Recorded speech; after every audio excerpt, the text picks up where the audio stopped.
Hi everyone, Alexander here again for 30 Days of Symphony. I really hope you gave a fair shake to that Symphonie Singulière of Sweden's greatest composer, Franz Berwald.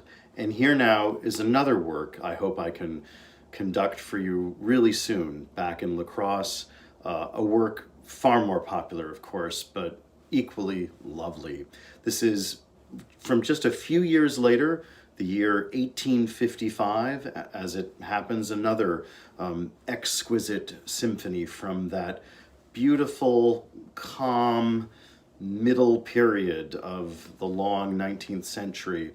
This is the one official symphony, the Symphony in C by the young Georges Bizet. Now, of course, you probably know Bizet because he was the composer of a little opera, a little 5-act show called Carmen. Easily one of the very greatest of the operas. We think of great operas from the 19th century. We think of Beethoven Fidelio. We think of Verdi La Traviata. We think of Wagner's Ring Cycle. And then we think of Bizet's Carmen.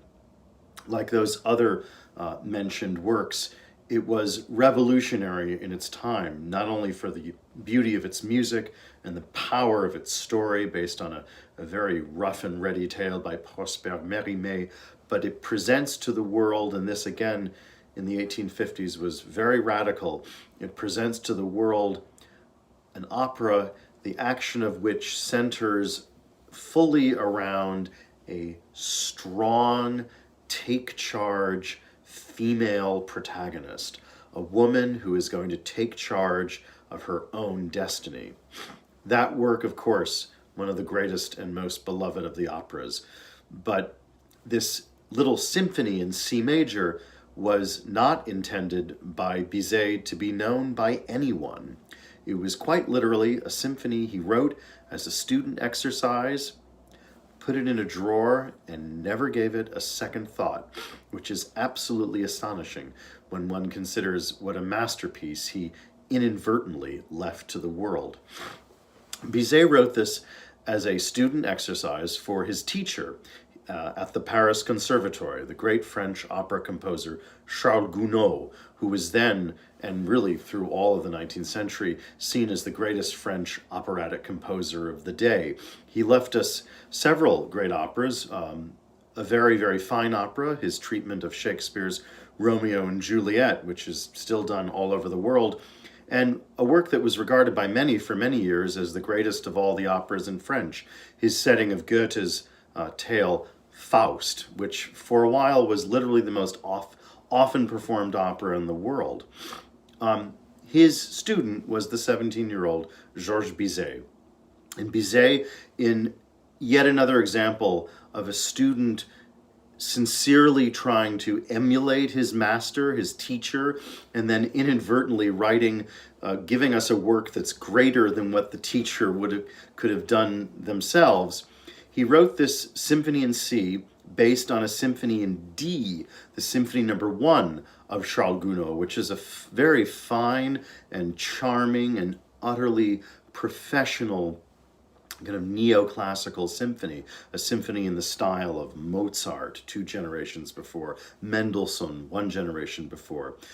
Bizet's work is similarly in that style, but it is, unlike, with all due respect, the symphony of his teacher Gounod, this is an utterly perfect work of genius.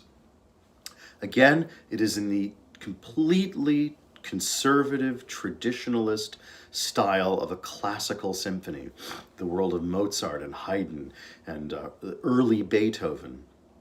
The first movement is a perfect crystalline example of sonata form that again follows the structure, even down to the shapes of the phrases, the first movement of the Symphony of Gounod, but again on a higher level. And it is like all the best sonata form designs, it is based on the presentation and development of two beautiful and contrasting themes. Here, excuse me, the style, the aura of Mozart, the lightness and gaiety is everywhere, but also equally important, the musical world of Gioacchino Rossini, who was then, of course, the reigning Italian composer of opera, and who by the 1850s had long since settled into Paris as his adopted home. So Mozart and Rossini are everywhere in this first movement. The second movement has this legendary, and I mean legendary, solo for the oboe.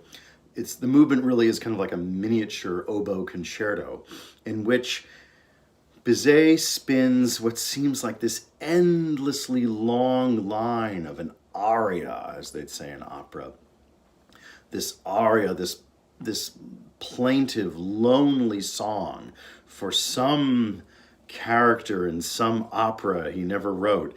I don't know whether they were meant to be a soprano or a tenor, but whatever it is, they're in quite a pickle because they have a very heartbreakingly lonely song to sing. There is an episode in the middle where Bizet, of course, being the good student, writes a little fugue, where you have the same idea thrown about different voices of the orchestra, because when you're a student composer, you have to write a fugue. And then that plaintive aria for our lonely soprano comes back to end the movement.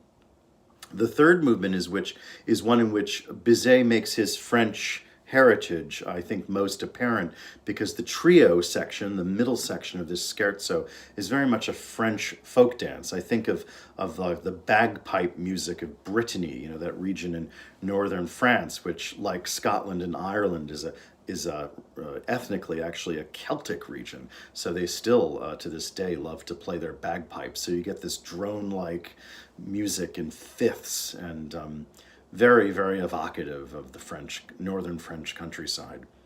The finale is again a symphonic last movement that I think Felix Mendelssohn, the composer of the Italian Symphony, would have heartily approved of. Also, the influence of Rossini is everywhere, in particular the once very famous ballet music from Rossini's opera, William Tell. Well, as I said, this perfect and joyously youthful work by this 17-year-old Bizet really was just put in a drawer and forgotten about.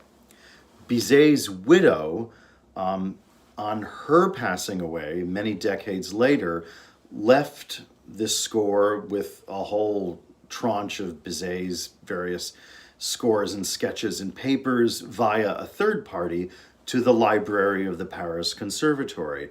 And in that less impressive of French traditions, it just sat there on a shelf gathering dust for I don't know how many years. Well, it was an Englishman who in the early 1930s came wandering about the Paris Conservatory to do some research on what was the first serious biography in English of Georges Bizet. And he just stumbled upon this score, which was just, again, sitting in a box, I don't know, in the basement somewhere. He brought the score to the attention of someone who was then a great German conductor named Felix Weingartner, who soon afterward gave the world premiere of this symphony. We are sure that Bizet never even heard it performed by an orchestra when he was alive. It was the world premiere in Switzerland, actually, in Basel. A recording was made soon afterward in London, and this symphony became an instant runaway hit and has been, I should say, a favorite work in the repertoire ever since. And again, it's not difficult to hear why, because like the best music of the kind of stylistic templates upon which this symphony is based, again, the world of Mozart and Mendelssohn and Rossini, it has this freshness. It's one of these works that just never, like the best works of Mozart, it just never grows stale.